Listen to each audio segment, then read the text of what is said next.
Hey, sixth grade. I told myself that I wouldn't get to eat any pie until I finally recorded Chapter 3 of The Watsons Go to Birmingham. So here it is. Chapter 3, The World's Greatest Dinosaur War Ever. I couldn't believe it. The door opened in the middle of math class, and the principal pushed the older raggedy kid in. Mrs. Cordell said, "Boys and girls, we have a new student in our class starting today. His name is Rufus Fry. Now I know all of you will help make Rufus feel welcome, won't you?" Someone sniggled. "Good, Rufus. Say hello to your new classmates, please." He didn't smile or wave or anything. He just looked down and said real quiet, "Hi." A couple of girls thought he was cute because they said, "Hi, Rufus." "Why don't you sit next to Kenny and he can help you catch up with what we're doing?" Mrs. Cordell said. I couldn't believe it. I'd wanted my personal savior to be as far away from me as he could get. I knew when you had two people who were going to get teased a lot and they were close together, people didn't choose one of them to tease. They picked on both of them. And instead of picking on them the normal amount, they picked on them twice as much. Mrs. Cordell pushed the new kid over to the empty seat next to me. "Kenny, show Rufus where we are in the book." I watched the new kid sideways. He said, "Kenny, I thought they said your name was Poindexter." The class cracked up, part from his country style of talking, and part from laughing at me. I could tell that even Mrs. Cordell was fighting not to break out laughing. Though he was looking friendly when he said this, I kind of knew it had to be teasing, because whoever heard of anybody's mama giving them a name like Poindexter? When he sat down next to me, I tried to imitate Byron's death stare, but it didn't work, because the kid smiled at me real big and said, "My name's Rufus. What are we doing?" "Times tables." "That's easy. You need some help?" "No," I said, and scooted around in my chair, so all he could do was look at my back. This guy was real desperate for a friend, because even though I wouldn't say much back to him, he kept jabbering away at me all through class. When lunchtime came, he followed me outside right to the part of the playground where I sit to eat. He forgot about bringing a lunch, so I gave him one of Mama's throat-choking peanut butter sandwiches and let him eat the last of half of my apple. He really was a strange kid. He only ate half the sandwich and folded the rest up in the wax paper, and when I handed him the apple, he even ate the spots where you could see my teeth had been. He didn't even wipe the slob off first. And man, this kid could really talk. He was yakking a mile a minute, saying stuff like, "Your mama sure can make a good peanut butter sandwich," and "How come these kids is so darn mean?" Then he said something that made me get all funny and nervous inside. He said, "How come your eyes ain't looking in the same way?" I looked to see if maybe this was the start of some teasing, but he looked like he really wanted to know. He wasn't staring at me either. He was kind of looking down and kicking at the dirt with his raggedy shoes. "It's a lazy eye." He stopped kicking dirt and said, "Does it hurt?" "No."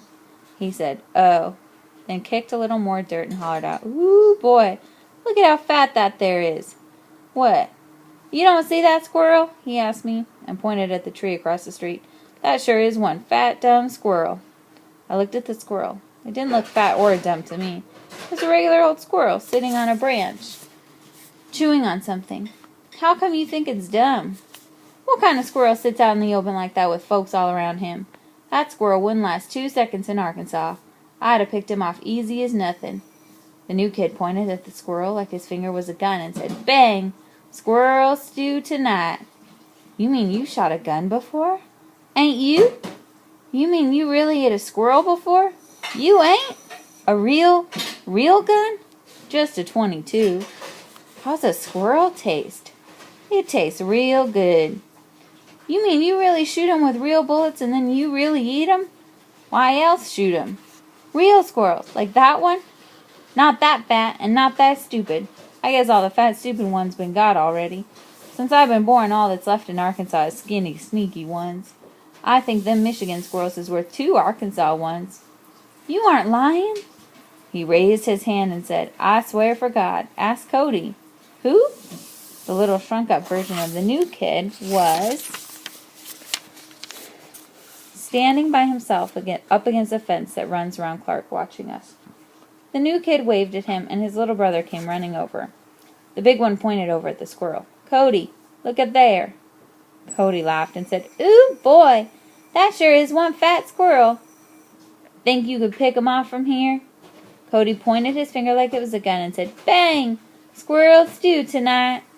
I couldn't believe this little kid had shot a gun, too. "You shot a real gun?" "Just a .22. With real bullets?" The little one looked at his big brother to see why I was asking all this stuff. It seemed like they were trying to be patient with me, like I was a real dummy or something. The older one said, "Tell him." "Yeah, it was real bullets. What else you gonna shoot out a gun?" I still don't believe them, but the bell rang and lunch was over. I knew he didn't think I noticed, but the big kid gave his little brother the other half of my sandwich. I guess both of them had forgot about lunch. The Saber stuff wasn't going anything like I thought it was supposed to. Rufus started acting like I was his friend. In the morning on the bus, he'd always come sit next to me. Mrs. Cordell put his regular seat next to mine in school. Every day at lunchtime, he followed me out to the playground and ate half of my second sandwich, then sneaked the other half to Cody. He even found out where we lived and started coming over every night around 5:30. I didn't mind him coming over to play, because both our favorite game was playing with the little plastic dinosaurs that I had, and you couldn't really have any fun playing by yourself. That was because someone had to be the American dinosaurs, and someone had to be the Nazi ones. Rufus didn't even mind being the Nazi dinosaurs most of the time, and it was okay playing with him because he didn't cheat, and he didn't try to steal my plastic monsters. The only other guy I used to play with was L.J. Jones, but I quit playing with him when a lot of my dinosaurs started disappearing.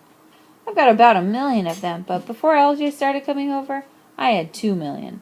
It's kind of embarrassing how L.J. got them from me. At first, he'd steal them one or two at a time, and I asked Byron what I should do to stop him. By said, "Don't sweat it, punk. The way I figure it, one or two of them stupid little monsters ain't a real high price for you to pay to get someone to play with you." But L.J. wasn't satisfied with doing one or two. I guess he wanted a raise. So one day he said to me, "You know, we should stop having these little fights all the time. We need to have one great big battle." "Yeah, we could call it the world's greatest dinosaur war ever," I said. "But I get to be the Americans." I should have known something was fishy when L.J. said, "Okay, but I get first shot." Most of the time, it always took a big fight to decide who had to be the Nazis. I started setting up my dinosaurs, and L.J. said, "This ain't right. If this really is the world's greatest dinosaur war ever, we need more monsters. You should go get the rest of them." He was right. If this was going to be a famous battle, we needed more fighters. "Okay, I'll be right back," I said. This wasn't going to be easy. I wasn't allowed to take all of my dinosaurs out at once because Mama was afraid I'd lose most of them, especially because she didn't trust L.J. Every time he'd come over, she'd tell me, "You watch out for that boy. He's a little too sneaky for my tastes." I had a plan, though. I'd go upstairs and drop the pillowcase I kept my dinosaurs in out the window. I wasn't so stupid that I dropped them down to L.J. I dropped them out the other side of the house and then run around to get them. My plan worked perfect. After I went and picked up the pillowcase, I set up my dinosaurs, and L.J. set up the Nazis, and we started the battle. He took the first shot and killed about 30 of mine with an atomic bomb. My dinosaur shot back and got 20 of his with a hand grenade. The battle was going great. Dinosaurs were falling right, left, and center. We had a great big pile of dead dinosaurs off to the side and had to keep shaking more and more reinforcements out of the pillowcase. Then, in the middle of one big long fight, L.J. said, "Wait a minute, Kenny. There's something we forgot about." I was ready for a trick. I knew L.J. was going to try to get me to go away for a minute so he could steal a bunch of my monsters. I said, "What?" "These dinosaurs have been dropping atomic bombs on each other. Think about how dangerous that is." "How is it dangerous?" L.J. said. "Look." He made one of the brontosaurus run by a pile of dead dinosaurs, and when it got 2 steps past them, it started shaking and twitching and fell over on its side, dead as a donut. L.J. flipped him on the dead dinosaur pile. I said, "What happened to him?" "It was the radioactiveness. We gotta bury the dead ones before they infect the rest of the live ones." Maybe it was because we had such a great war going on and I was kind of nervous about who'd win, but this stupid stuff made sense. So instead of digging each one of the couple hundred of dead dinosaurs a grave, we dug one giant hole and buried all the radioactive ones in it. Then we put a big rock on top so no radioactivity could leak out. This really was the world's greatest dinosaur war ever. We fought and killed dinosaurs for such a long time, we had to make 2 more graves with 2 more big rocks on top of them. LJ finally pulled the trick I knew he was going to, but he did it so cool that I didn't even see him coming. Kenny, you ever been over to Banky and Larry Dunn's fort? LJ knew I hadn't. I found out where it is. Where? You want to come see it? Are you crazy? They ain't there. This is Thursday night. They're up at the community center playing ball. Really? Well, if you're too scared. I knew this was a worm with the hook in it, but I fell for it anyway. I'm not scared if you aren't. Let's go. I figured the trick would come in right here, so I kept a real good eye on LJ while we put my monsters back in the pillowcase.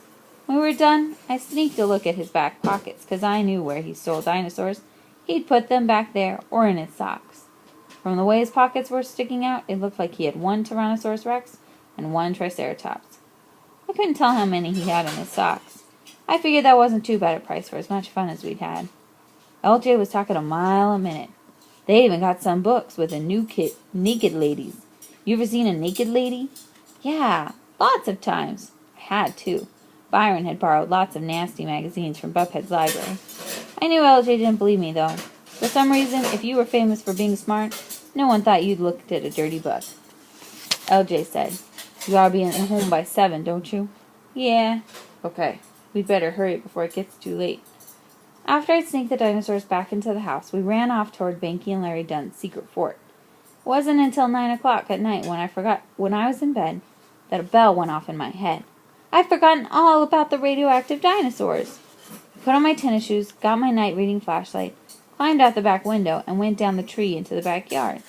I got to the battleground and saw the 3 radioactive graves, but when I moved the rock on the first one and dug a little bit down, I didn't hit 1 dinosaur. Not 1. The second grave was empty, too. I didn't even move the rock from the 3rd one. I just sat there and felt real stupid. I couldn't help thinking about Sunday school again. I remembered the story about how a bunch of angels came down and rolled away the rock that was in front of Jesus' grave to let him go to heaven. I think it took them 3 days to push the rock far enough so he could squeeze out. My dinosaurs weren't even in their graves for 3 hours before someone rolled their rocks away. Maybe it was a lot easier for a bunch of angels to get 1,000,000 dinosaurs to heaven than it was to get the savior of the whole world there. But I wish they'd given me a couple more hours. But I was just making excuses for myself for being so stupid. I know if a detective had looked at these rocks, he wouldn't have found a clue of a single angel being there. But I'd bet $1,000,000 that he'd have seen that these rocks were covered with a ton of L.J. Jones's fingerprints. I never played with L.J. again after that. So playing with Rufus got to be okay. It was a lot better not to have to worry about getting stuff stolen when you were with your friends. And it was a lot better not spending half the time arguing about who's going to be the Nazi dinosaurs.